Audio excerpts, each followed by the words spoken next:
Ky gjyq që është kryer ka si qëllim legitimitetin e kishës ortodokse autoqefale të Kosovës. Për mendimin tim nuk është dash të bëhet sepse kushtetuta e thot mjaft qartë që çdo kush ka të drejtë të besojë në atë që dëshiron. Dhe kisha serbe e ka kthyer fen, ka kthyer në parti politike. Ai që është i krishterë nuk merret me përçarje. Unë, nëse më lejoni, bëj thirrje dhe shtetit dhe policisë ta shpallit të padëshirueshëm patriarkun e Serbisë, sepse ai sa herë vjen në Kosovë thot Kosova është zemra e Serbisë. Dhe kjo është përçarje fetare, etnike, kulturore, shpirtërore dhe gjitha.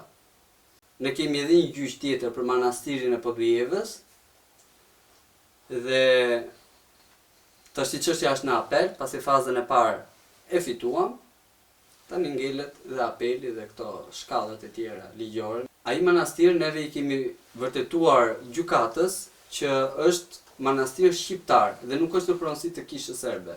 Dhe gjithë lufta në thonjza bëhet për këtë manastir.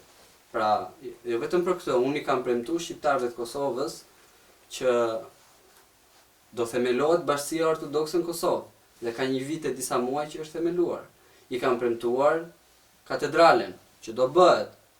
I kam premtuar që ne do hedhim në gjyq kishën serbe, sigurisht nëpërmjet ligjit, për të rimarr ato kisha dhe manastire që në bazë të fakteve historike kanë qenë shqiptare.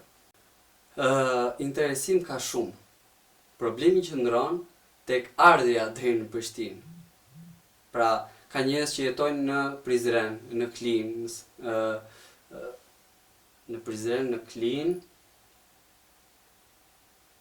në Pej, ka shumë që dëshirojnë të vinë, por problemi është që nuk vinë dot. Dhe ky regjistrim nuk fillon sot dhe mbyllet nesër, ose mbas një jave, ose mbas një muaji. Ky regjistrim do vazhdojë të jetë i hapur për të gjithë. Pra, çfarë thot ky regjistrim? Kushdo nga shqiptarët që jetojnë dhe banojnë në Republikën e Kosovës, ata që ndihen që i përkasin këtij komuniteti, pra kishës shqiptare të Kosovës, ata që e dinë që sërgjyshjet e tyre kanë qenë ortodoks, dhe ata që janë pagëzuar ose duan të pagëzohen dhe të bashkohen me Krishtin edhe me kishën, ata shkruajnë emrin, mbiemrin, qytetin nga janë dhe firmën, pra nënshkrimin e tyre. Ortodoks serb nuk ka ardhur askush për të regjistruar, sepse ky regjistrim është mjaft i qartë, flet mjaft qartë. Do jenë vetëm të regjistruar besimtarët ortodoks shqiptar, ose në thonjza kosovar. As të Shqipërisë jo, por vetëm të Kosovës. Sepse kisha ortodokse autoqefale e Kosovës është një kishë që i përket vetëm shqiptarëve ortodoks të Republikës Kosovës. E kuptueshme. A keni ndonjë numër Sot 15 veta janë. 15. Po, 15 veta janë që kanë ardhur dhe kanë bërë nënshkrimet.